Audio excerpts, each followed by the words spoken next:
ઘરનું અજવાળું છે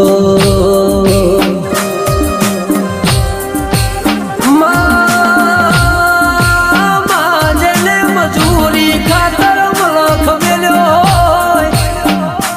એ જેને ઘરની જવાબદારી ખાતર ભણતર મેલ્યું હોય એ જેનું ખોવાઈ ગયું હોય ન તારા સિવાય બીજું ખોળનાર મળણીમાં